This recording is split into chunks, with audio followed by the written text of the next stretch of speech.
दोन्ही शिवसेना एकत्र याव्या, अंबादास दानवे यांच्या वक्तव्यानं भुवया उंचावल्या. शिंदेंनी उत्तर टाळलं, मुद्दा प्रत्यक्ष खोडला. तर बाळासाहेब आणि हिंदुत्वाचा विचार घेऊन चाललोय, आमची घोडदौड अशीच सुरू राहील, शिंदेंची भूमिका. तनपुरेंकडून कोणताही गौप्यस्फोट नाही, विलिनीकरणाच्या चर्चा झाल्या होत्या. अजित पवारांसोबत चर्चा सुरू होती. खासदार सुनील तटकरे यांची प्रतिक्रिया. तर विलिनीकरण आणि नंतरचं विलिनीकरण यात फरक, तटकरेंचं वक्तव्य. पार्थ पवार राजकारणात सक्रिय झाले ही चांगली गोष्ट. राष्ट्रवादीत गेल्या कित्येक दिवसांपासून सुरू असलेल्या अंतर्गत कलहानंतर खासदार सुनील तटकरे यांची प्रतिक्रिया. मोदींचा विकासाचा मुद्दा पटवून द्या, मी सुद्धा भाजपमध्ये जाईन. मोदींचा विकासाचा मुद्दा पटल्यास मी त्यांचं भजन गाईन, संजय राऊत यांचं वक्तव्य.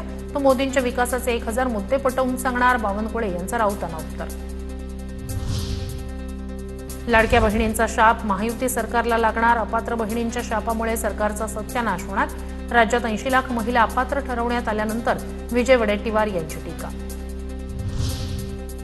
लाडकी बहीण योजनेतून सरकारनं 81 लाख लाडक्या बहिणींची नावं उडवली. रोहित पवार यांचा आरोप. टप्प्याटप्प्यानं नावं उडवून योजना बंद करणं हाच खरा निशाणा. राज्य सरकारनं लाडक्या बहिणींची फसवणूक केली. रोहित पवार यांचा हल्लाबोल.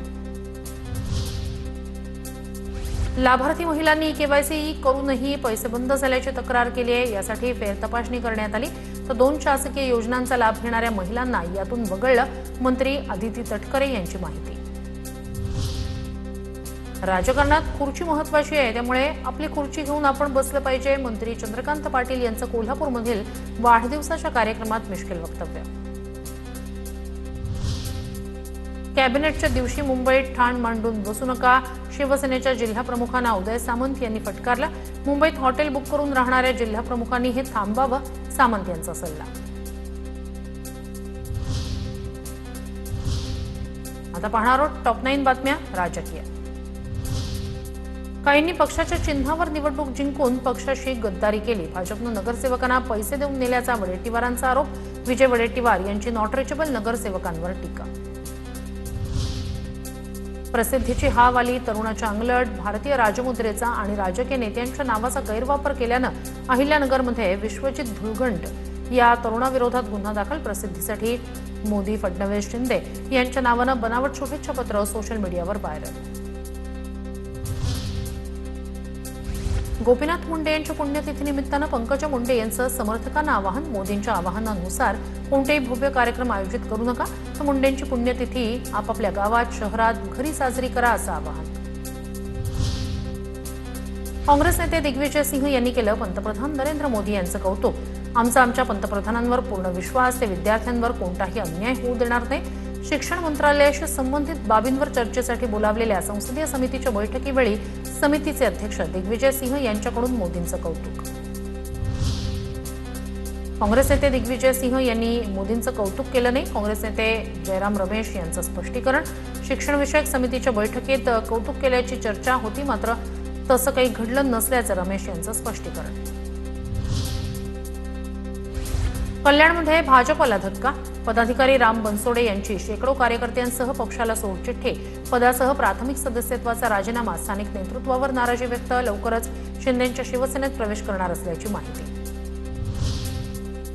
गोंदियामध्ये ठाकरे सेनेला धक्का. अर्जुनी मोरगाव तालुका प्रमुखांसह अनेक पदाधिकाऱ्यांचा शिवसेना शिंदे गटात प्रवेश. उपमुख्यमंत्री एकनाथ शिंदे यांच्या उपस्थितीत ठाण्यात जाहीर पक्षप्रवेश. अमृता फडणवीस यांनी चालवली ई रिक्षा लॉन्चिंगला मुख्यमंत्री फडणवीसांच्या पत्नी अमृता फडणवीस यांची हजेरी. आत्ताच रिक्षा चालवायला शिकले, अमृता फडणवीस यांची प्रतिक्रिया. आता पाहणार आहोत टॉप 9 मोठ्या बातम्या. कॉक्रोच जनता पार्टीचा संस्थापक भारतात येणार.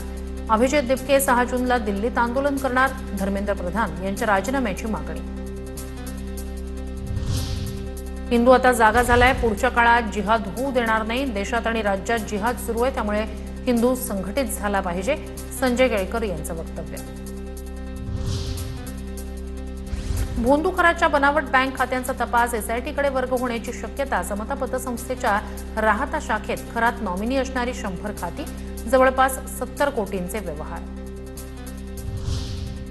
नीट पेपरफुटी प्रकरणात सीबीआयचं पथक 19 दिवसांपासून लातूरमध्ये ठाण मांडून सीबीआयकडून अधिकृत माहितीचं संकलन सुरू, आणखी काही जणांची चौकशी होण्याची शक्यता.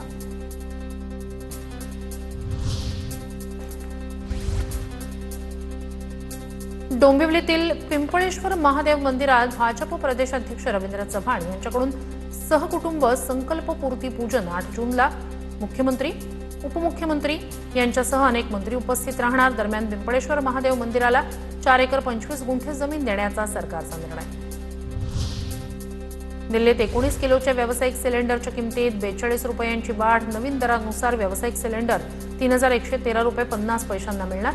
नवीन किमती आजपासून लागू. तर दोन्ही कनेक्शन असतील तर एलपीजी कनेक्शन सरेंडर करावं लागणार, नाहीतर गॅस कनेक्शन रद्द होणार.